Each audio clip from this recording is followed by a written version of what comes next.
லட்சிய ஜனநாயக கட்சியை கூட்டணியிலிருந்து கழற்றி விடுகிறதா பாஜக என்ற கேள்வி எழுந்துள்ளது. என்ஆர் காங்கிரஸ் தான் முக்கியம் என கூறி லட்சிய ஜனநாயக கட்சியை கழற்றி விடுவதற்கான திட்டத்தில் பாஜக இருப்பதாக தகவல் வெளியாக இருக்கிறது. கூடுதல் விவரங்களை நம்முடைய புதுச்சேரி செய்தியாளர் இளவமுதனிடம் கேட்கலாம். இளவமுதன், தற்போதைய சூழல் என்ன? பாஜக எந்த திட்டத்தில் உள்ளது? என்ஆர் காங்கிரஸ் என்ன நிலைப்பாடை எடுத்திருக்கிறார்கள்? புதுச்சேரியில் பொது தேர்தலுக்கான வேட்புமனு தாக்கலுக்கு இன்னைக்கு ஒரு நாளும் திங்கட்கிழமை ஒரு நாள் மட்டுமே உள்ளன. மிக குறுகிய காலம் என்பதனால் இந்த கூட்டணியில் பல குழப்பங்கள் ஏற்பட்டிருக்கிறது. குறிப்பிட்டு சொல்லணும்னா தேசிய ஜனநாயக கூட்டணியில் லட்சிய ஜனநாயக கட்சியை சேர்ப்பதுதான் பெரிய குழப்பமாக இருந்தது. இதற்கு முதலமைச்சரான ரங்கசாமி கடும் எதிர்ப்பை தெரிவித்து வந்தார்.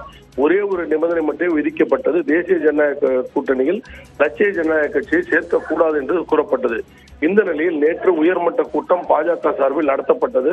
தனியார் விடுதியில் நடந்த கூட்டத்தில் லட்சிய ஜனநாயக கட்சியின் தலைவரான ஜோஸ் சார்லஸ் மார்டின் பங்கேற்று வந்தார். வெளியே வந்த அவர் முதலமைச்சரை கடுமையாக விமர்சித்தார்.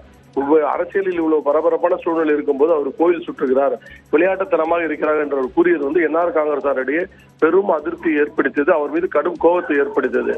இந்த நிலையில் பாரதிய ஜனதா கட்சியும் இந்த தொடர்பான பேச்சுவார்த்தை நடத்தப்பட்டதை அடுத்து லட்சிய ஜனநாயக கட்சியை தேசிய ஜனநாயக கூட்டணியிலிருந்து விலக்கி வைப்பது என்று முடிவெடுக்கிறதாக தெரிகிறது. முதலமைச்சர் ரங்கசாமி தலைமையிலான என்ஆர் காங்கிரஸ் கட்சி தான் நமக்கு தேவை. அவரோடு தான் கடந்த முறை நம்ம தேர்தலில் சந்தித்து இருக்கோம். அதனால் இந்த முறையும் என்ஆர் காங்கிரஸோடைய தேர்தலை சந்திக்க வேண்டும் என்று பாஜக மேலிடம் கூறியதாக தெரிகிறது.